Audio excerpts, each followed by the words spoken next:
మా ఇంట్లో కోకోనట్ ఉందంటే చాలు నేను ఈ కోకోనట్ పుడ్డింగ్ ఖచ్చితంగా ట్రై చేస్తాను. అంత ఫేవరెట్ స్వీట్ నాకు ఇది.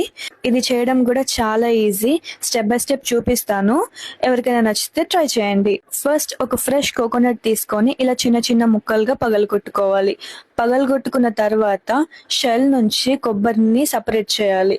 సపరేట్ చేసిన తర్వాత కొబ్బరి పైన ఒక బ్రౌన్ లేయర్ ఉంటుంది కదా, ఆ లేయర్ మొత్తం రిమూవ్ చేసేసుకోవాలి. కొబ్బరిలో ఓన్లీ వైట్ పార్ట్ మాత్రమే వాడాలి. అప్పుడే పుడ్డింగ్ చూడడానికి ప్యూర్ వైట్ కలర్ లో చాలా బాగుంటుంది. ఇప్పుడు అలాగా కొట్టుకున్న కొబ్బరిని ఇలా చిన్న చిన్న పీసెస్ గా కట్ చేయాలి. ఎందుకంటే పెద్ద పెద్ద పీసెస్ వేస్తే మిక్సీ పాడైపోతుంది కాబట్టి. కొబ్బరి మొత్తం ఇలా కట్ చేసుకున్న తర్వాత వీటన్నిటిని ఒకసారి నీట్ గా వాష్ చేసేసుకోవాలి. వాష్ చేయడం వల్ల కొబ్బరి మీద ఏదైనా మట్టి ఉంటే అవన్నీ పోతాయి.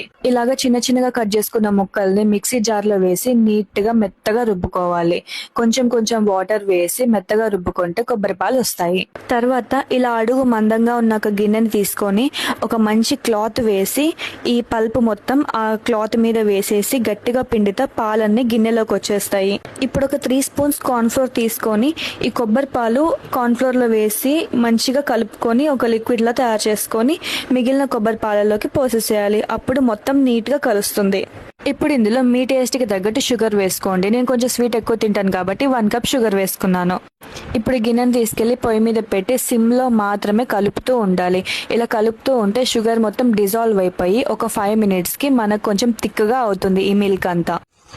ఒక 7 మినిట్స్ తర్వాత ఈ పాలని చిక్కగా అయిపోయి మంచి స్మెల్ వస్తుంది.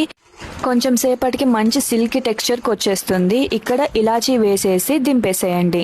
ఇప్పుడు ఈ మిశ్రమం మొత్తం ఏదైనా ఒక బౌల్లో వేసేసి మొత్తం చల్లారిన తర్వాత ఫ్రిడ్జ్ లో ఒక ½ అవర్ పెట్టి డీమోల్డ్ చేసేసి తినేసేయడమే. చాలా సింపుల్ గా ఉంది కదా, చాలా ఈజీగా చేసేయచ్చు. అండ్ ఇంతకీ ఈ రెసిపీ మీకు ఎలా అనిపించింది?